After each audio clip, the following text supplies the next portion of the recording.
Hey friends, it's your boy SVH coming at you with today's bowl of Saki by Hazrat Naya Khan for July 21st. A study of life is the greatest of all religions, and there is no greater or more interesting study.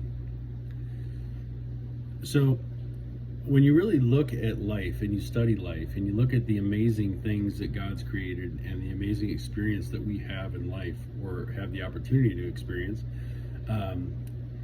you really start to understand that life is the true religion, and the study of life is the true religion. Learning the intricacies of God's nature through living, through your experience of life, is one of the greatest gifts that we've been given. And there's no greater or more interesting study.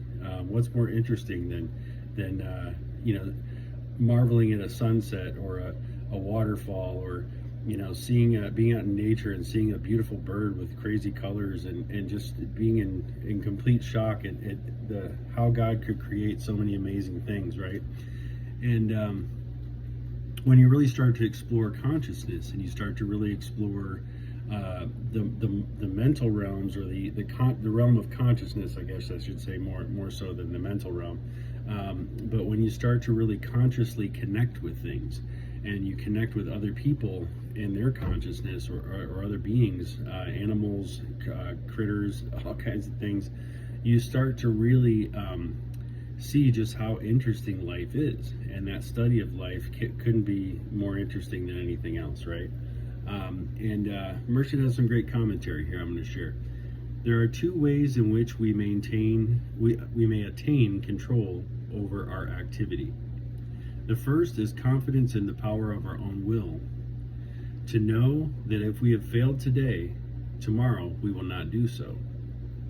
The second is to have our eyes wide open and to watch keenly our activity in all aspects of life. It is in the dark that we fall, but in the light we can see where we are going. So it is in life. We should have our eyes wide open to see where we walk.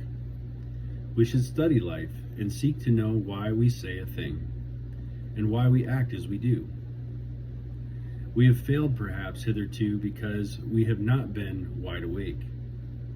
We have fallen and felt short, and have forgotten all about it, and perhaps may have fallen again.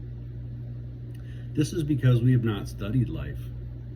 A study of life is the greatest of all religions, and there is no greater and more interesting study.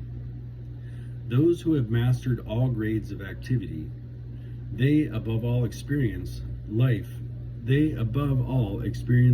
in all its aspects. Those who have mastered all grades of activity, they above all experience life in all its aspects. They are like swimmers in the sea who float on the water of life and do not sink. If we only knew how much the study of life can tell us. One could go into the British Museum and read every book in the building, and yet not obtain satisfaction.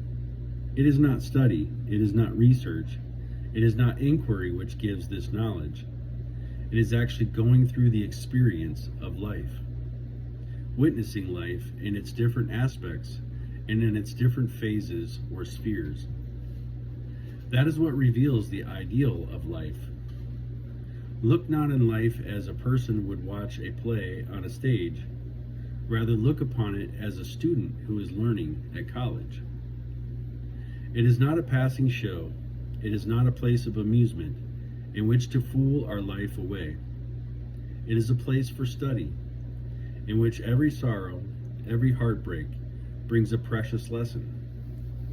It is a place in which to learn by one's own suffering, by the studying of the suffering of others, to learn from the people who have been kind to us, as well as from people who have been unkind. It is a place in which all experiences, be they disappointments, struggles and pains, or joys, pleasures and comforts, contribute to the understanding of what life is, and the realization what it is. Then do we awake to the religion of nature, which is the only religion. And the more we understand it, the greater our life becomes, and the more of a blessing will our life be for others. So, I think a lot of people shy away from God, or shy away from experiencing God, or talking about God, or seeking God, because they always tie it to a religion. And religion is man-made. Religion wasn't made by the prophets and saints and masters that came. Christ didn't start Christianity. Christianity came after Christ. Buddhism didn't start with the Buddha. The Buddha inspired Buddhism.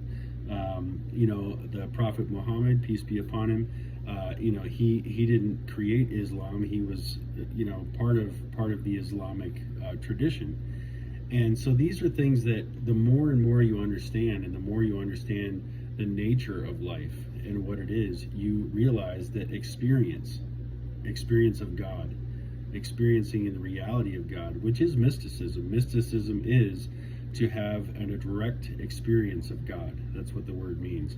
So, that's why I really love to walk the path of mysticism, because it encompasses all religions, and really has no religion whatsoever, because the true religion is nature. It is to be with God in all ways, in all things, in all moments.